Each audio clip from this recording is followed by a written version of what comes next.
ایک دفعہ حضرت موسیٰ علیہ السلام نے فرعون سے کہا، اے فرعون، تو اسلام قبول کر لے، اس کے عوض تیری آخرت تو بہتر ہو ہی جائے گی، مگر دنیا میں بھی تجھے 4 نعمتوں سے نوازا جائے گا۔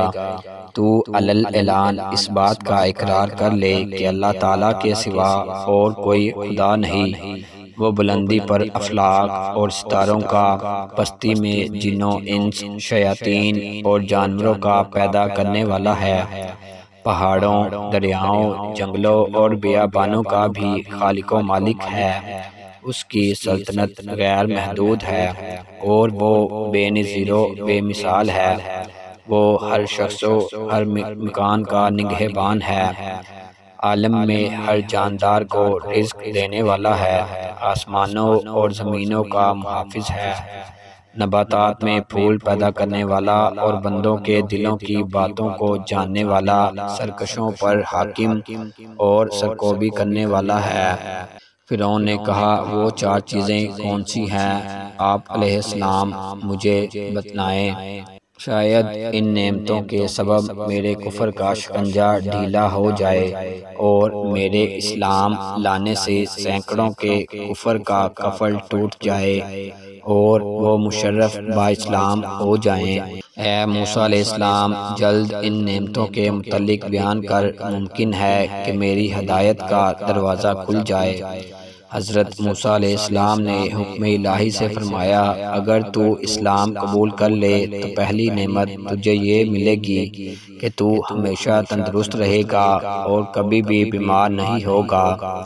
اپنے خانہ تن میں تعلق خداوندی کا ایسا خزانہ دیکھے گا جس کو حاصل کرنے کے لیے تو اپنی تمام خواہشات نفسانیہ کو مرضیات الہیہ کے تابع کرنے کے لیے مجاہدات میں جان تک دینے کو تیار ہو جائے گا۔ اس سے جو دولت تمہیں ملے گی وہ رشک ہفتے اقلیم ہوگی۔ خواہشات کے ابر کو پھاڑنے کے بعد مہتاب حقیقی کا نور تاباں مست کر دیتا ہے۔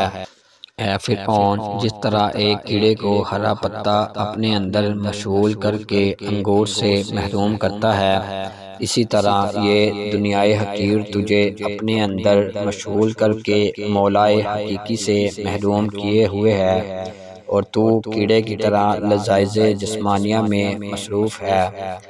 تیسری نعمت تجھے یہ عطا ہوگی کہ ابھی تو ایک ملک کا بادشاہ ہے، اسلام لانے کے بعد تجھے 2 ملک عطا ہوں گے۔ یہ ملک تجھے اللہ تعالیٰ سے بغاوت کرنے کی حالت میں ملا ہے، اطاعت کی حالت میں کیا کچھ عطا ہوگا۔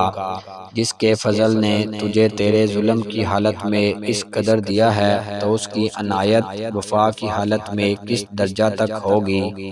اور چوتھی نعمت یہ ملے گی کہ تو ہمیشہ جوان رہے گا اور تیرے بال بھی کالے رہیں گے۔ یہ باتیں سن کر فرعون کا دل بہت متاثر ہوا۔ اس نے حضرت موسیٰ علیہ السلام سے کہا، اچھا، میں اپنی اہلیہ سے مشورہ کر لوں۔ اس کے بعد وہ گھر گیا اور حضرت آسیہ رضی اللہ تعالیٰ عنہ سے اس معاملے میں گفتگو کی۔ حضرت آسیہ کا جواب مولانا روم نے بڑے پیارے انداز میں بیان فرمایا۔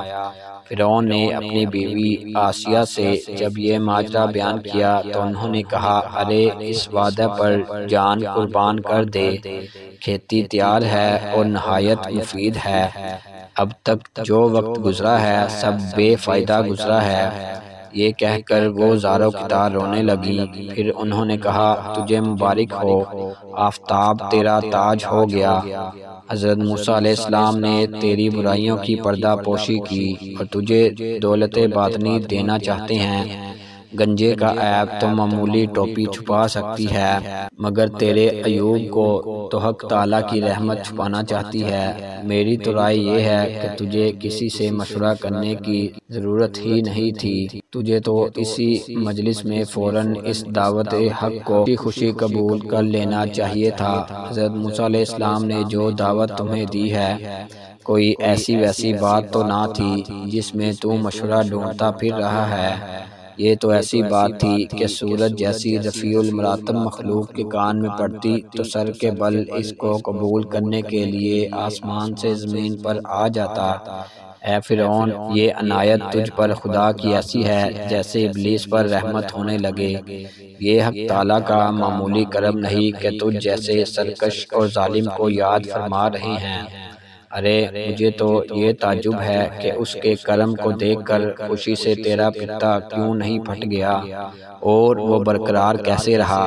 اگر تیرا پتا خوشی سے پھٹ جاتا تو دونوں جہان سے تجھے حصہ مل جاتا، دنیا میں نیک نامی اور آخرت میں نجات ہوتی۔ اللہ والوں کے آنسو جو زمین پر گرتے ہیں، فرشتے ان کو اپنے منہ اور پروں پر ملتے ہیں، اور اللہ تعالیٰ شہیدوں کے خون کے برابر انہیں وزن کرتے ہیں۔ حضرت آسیہ نے فرعون سے کہا، تو پس و پیش نہ کر، ایک قطرے کو فوراً بہا دے اور اپنے نفس کو جھکا دے، تکبر کے باعث اعراض نہ کر تاکہ دریائے قرب حق سے تم مشرف ہو جاوے۔ دولت عظمیٰ اس قطرے کو ملتی ہے جسے خود سمندر طلب کرے۔ یہ تجھ پر نہایت ہی شفقت ہے کہ تجھے اس اصرار کے ساتھ بلایا جا رہا ہے۔ دریائے رحمت خود تجھے بلا رہا ہے تو کیوں دیر کرتا ہے؟ جلد اپنے آپ کو ان کے ہاتھ فروخت کر دے۔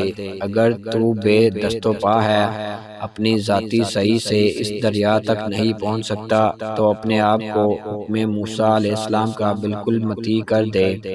جن انعامات کا تجھ سے وعدہ کیا جا رہا ہے تو ان پر بدگمانی مت کر، انہیں فریب و دھوکہ مت سمجھے، بلکہ ان انعامات کو جلد حاصل کر تاکہ تو کہیں غلط بیانی سے دھوکہ کھا کر برباد نہ ہو جائے۔ اپنی گردن خدا کے سامنے جھکا دے، اس کی بشارت سے خوش ہو جا۔ کب تک سرکشی کرتا رہے گا اور گردن تکبر سے اونچی رکھے گا؟ توقف مت کر، جلد محبوب حقیقی سے مل جا۔ وہ خالق تیرے گناہوں پر شرمندہ نہیں کر رہا تو اس کا شکر ادا کر۔ خدا تجھے اپنے فضل سے اپنے تک رسائی کا راستہ دے رہا ہے، تو دوڑ کر جا۔ دیکھ تو صحیح اے فرعون، اس قدر تیرے کفر عظیم کے باوجود اس کا اکرام تجھے کیوں کر قبول کر رہا ہے؟ کیا یہ انعام اور عطائے شاہی قابل قدر نہیں؟ ایسا عجیب بازار کس کے ہاتھ لگتا ہے کہ ایک گل کے عوض گلزار ملتا ہو اور ایک دانے کے عوض 100 درخت ملتے ہوں۔ اس سوز و گداز کے ساتھ حضرت آسیہ نے رغبت دلائی کہ جلد از جلد وہ رجوع اللہ کرے۔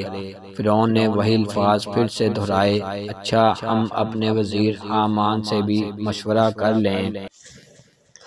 حضرت آسیہ نے کہا، اس سے بیان نہ کرو، وہ اس کا اہل نہیں۔ بھلا اندھی بڑھیا باز شاہی کی قدر کیا جانے؟ نااہل کے وزیر بھی نااہل ہوتے ہیں۔ ہر شخص اپنے ہم جنس سے ہی مشورہ لینا پسند کرتا ہے۔